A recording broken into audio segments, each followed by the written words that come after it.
The White House by S. Baring Gould. On the road between Raskelf and Easingwold stood in 1623 and stands still a lonely inn called the White House. The wide brown heathery moor called Pillmoor then extended to the roots of the Hambledon Hills.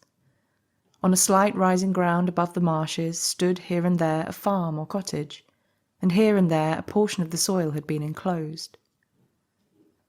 To this day a large portion of the moor remains untilled, and is a favourite resort of botanists, who find there several varieties of gentian and orchis, rare elsewhere.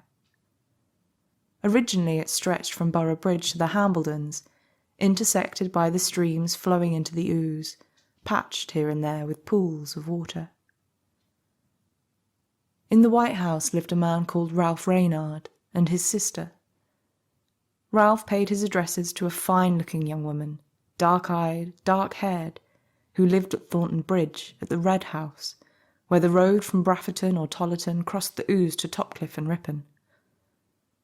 The old house, lonely, surrounded by trees, with traces of a moat or pond, in spring full of yellow flags, stands to this day almost deserted. The girl was poor, and a good match was of the first advantage to her. She was at the time in service at the Red House, and thither Ralph came to visit her. But for some cause unknown they quarrelled, an estrangement ensued, and Ralph came no more across Thornton Bridge. At the same time, a yeoman named Fletcher, living at Moor House in the parish of Raskelf, had cast his eyes on the comely young woman, and he took advantage of the rupture between the lovers to step in and offer his hand to the damsel. He was at once accepted, in a fit of resentment against Ralph Reynard, and the marriage rapidly followed, so that she soon found herself the wife of a man whom she did not love, and some miles nearer the White House, where lived Ralph, whom she did love, than when she had resided at Thornton Bridge. The resentment she had felt died away. An explanation followed when too late. There was a scene, despair on both sides, and resentment entertained by both Ralph Reynard and Mrs. Fletcher against the unfortunate yeoman who stood between them and perfect union and happiness. On market day, when Mrs. Fletcher ambled on her nag into Easingwold, she invariably halted at the White House, when the hostler, one Mark Dunn, a beetle-browed, uncouth fellow from Hooby, received and held her horse as she dismounted and entered the inn. Ralph, the host, was always there, and received Mrs. Fletcher with an affection which dissatisfied his sister, a woman of sense, who saw that this cherishing of an old passion could lead to no good. When Mark Dunn disappeared for hours at a time, she shrewdly suspected that he was sent on messages to Raskelf. More than once she interfered, and rebuked Ralph, her brother, warning him of the dangerous consequences of thus encouraging the attachment of a woman now bound to another man by the most sacred ties. With an oath he bade her mind her own business, and not interfere with him. Fletcher could not but be aware that his wife did not love him. Whispers reached him that she met her old sweetheart when he was from home, that her nag was seen standing an unreasonable time outside the door of the White House. He caught Mark Dunn one evening prowling in his orchard, and he fell on him with a stick. The ungainly fellow howled with pain and swore revenge. Fletcher became gloomy, neglected his affairs, and began to fall into difficulties. He had been sincerely, passionately attached to the dark-eyed, handsome girl he had brought to his home. He had done his utmost to render her happy, and now she was making his home miserable, destroying the former serenity of its spirits. He was obliged to go one day on business to Easingwold. He would not return till late. His wife knew it. Something troubled his mind. A presentiment of evil which he could not shake off hung over him, and he wrote on a sheet of paper, "If I should be missing or suddenly wanted be, mark Ralph Reynard, mark Dunn, and mark my wife for me." directed it to his sister, and on reaching Easingwold posted it. No sooner was he gone than Mrs. Fletcher mounted her horse and rode to the White House. She asked to see Reynard, and he walked by her side some way back to Raskelf.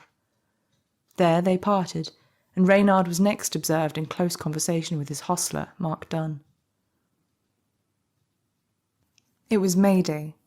In the sweet spring evening, Fletcher was returning on foot from Easingwold when he came to Dorney Bridge, where at that time a road branched off from the highway from the north to York, and traversing the Lund led to Raskelf. As he crossed the bridge he stood still for a moment and looked up at the stars just appearing. Next moment Reynard and Dunn were upon him. They had sprung from behind the bridge, and he was flung over it into the water. The stream is narrow and not deep, so that, once recovered from the shock, he could have easily crawled out. But the murderers leaped into the water after him.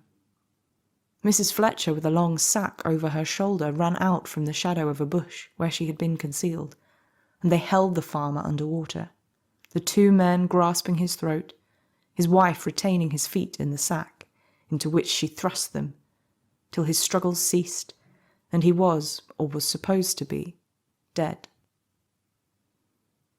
The body was then thrust into the sack which Mrs. Fletcher had brought for the purpose, and the three guilty ones assisted in carrying or dragging the body along the road towards the White House.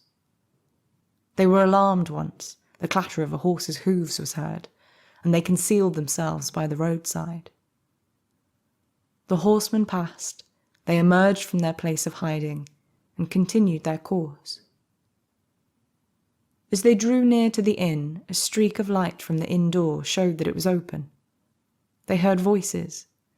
The horseman had called for something to drink, and it was brought to him without his dismounting. Then Miss Reynard was heard calling, "Ralph! Ralph!" She wondered perhaps at his long absence, or wanted him for some purpose in the house. No answer was returned. Reynard, Dunn, and Mrs. Fletcher lifted the body over the low hedge into Reynard's croft or garden, and buried it in a place where the ground had been disturbed that day by his having stubbed up an old root. They carefully covered the body with earth, and Reynard sowed mustard seed over the place. It was thought prudent that Mrs. Fletcher and Reynard should not meet after this. People wondered what had become of Fletcher, but knowing that he was somewhat embarrassed in his circumstances, they readily accepted the statement of his wife, that he had gone out of the way to avoid having a writ served on him. Thus matters stood till the 7th of July, when Ralph Reynard rode to Topcliffe Fair. It was a bright, sunny day. He passed the Moor House, but did not stay there, crossed Thornton Bridge, went before the Red House where he had so often visited, and spent such happy hours with the woman who was now his accomplice in crime, along by Cundall to Topcliffe. He dismounted at the inn there, the Angel, an old-fashioned house near the dilapidated market cross. He led his horse out of the yard into the stable. The sun glared without, within it was dark. As he was removing the bridle from his horse, suddenly he saw standing before him the spirit of Fletcher, pale, with a phosphoric light playing about him, pointing to him and saying, "O Ralph, Ralph, repent. Vengeance is at hand." In an agony of horror he fled out of the stable. In the daylight without he recovered composure, and endeavoured to believe that he had been a victim to delusion. He thought he must buy some present for the woman, love for whom had led him to the commission of murder. He went to one of the stalls to buy some trinket, a chain of imitation coral beads. "How does it look on the neck?" he asked, extending it to the keeper of the stall.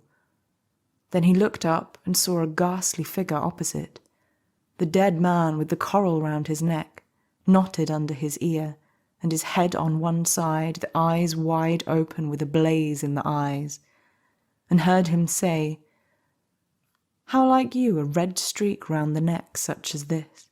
I will put one round the throat of my wife, and you shall wear one too. Sick and faint, he hastened back to the inn and called for beer. Towards evening he rode home. He saw, as he came towards the car, where there is a dense clump of trees, a figure looking at him. It was deliberately getting out of a sack and shaking and wringing water out of its clothes. With a scream of terror, Reynard plunged his spurs into the horse's flanks and galloped past Cundall, home. As he crossed Thornton Bridge, he closed his eyes, but when he opened them again, he saw the well-known figure of the dead man walking before him so fast that his horse could not catch him up. The ghost trailed the sack after it and left a luminous track on the ground.